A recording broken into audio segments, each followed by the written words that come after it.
Kaip toks sėkmingas verslininkas, tikriausiai nemažai aukojate labdarai? Kokiai dar labdarai? Nu, aišku, kad neaukoju. O kodėl? Yra labai paprastai. Yra turtingi žmonės tokie kaip aš, yra vargšai, varguoliai, va, kad ir tokie. Tokia tvarka, nieko negali padaryti. Tai dabar jeigu aš pradėčiau aukoti savo pinigus va tokiem varguoliam, tai kas būtų? Tai griaučiau nustatytą Dievo tvarką. Kas aš jums čia Gevara, kad viską griaučiau? Bet juk labdara yra gėris. Dėl koks dar gėris? Gėris yra pinigus turėti pačiam, o ne juos išdalinti kažkam. Tai čia iš patirties sakau. Ir kas jums buvo nutikę? Nu tai buvo čia toks atvejis. Sėdėjo varguolis prie aušros vartų, va, su iškelta ranka.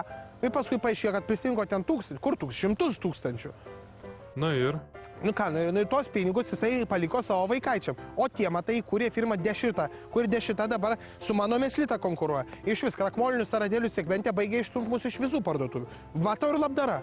Tai gal bent telefonu paukojat kokiai akcijai ar telemaratonui, gal Pakistano vaikams? Pakistano vaikai gali patys savo užsidirbti sportbačius sudavė. O telemaratonai tai absoliutus minusas. Paspaudi, kad ten nori 10 litrų paaukoti ir ką, ir paskui ateina sąskaita 10 litrų didesnė. Tai absoliuti nesąmonė. Tai visgi esate aukojęs? Aš jau sakiau, aš neaukoju, tikrai neaukosiu. Tai iš kur žinote? Nu iš kur, tai sakė, kad kambarinė ar kažkuris iš sodininkų man rodos sakė. Bet juk galėtumėte savo produkciją paremti vargstančius. Pavyzdžiui, atiduotumėte jiems dešas su besibaigiančiu galiojimo laiku. Su kuo? Taigi mano dešos nesensta, 5 metus gali stovėti ramiai. O kaip taip gali būti? Nu kaip, genda tai kas? Genda tai mėsa, o pas mane dešose tai praktiškai, nu ką, viena chemija. Nu kanopus dar. Tai būna aišku, kad kartais apipelyje, kai žinau, kaip tas sūris, kur nugramdyti reikia.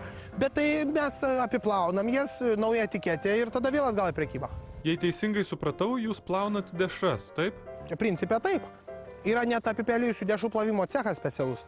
Iš vis būna, kad tos dešos net 3 ratus apvaro. Iš fabriko į prekybą, tada plovimo cechas vėl į prekybą ir vėl į plovimo cechą į vėl į prekybą. Nu, anksčiau ar vėliau tas dešas tikrai kas nors nuperka. O vargoliai kokie. Tai aš taip ir negaliu jų niekam paaukoti. Aišku, nenoriu.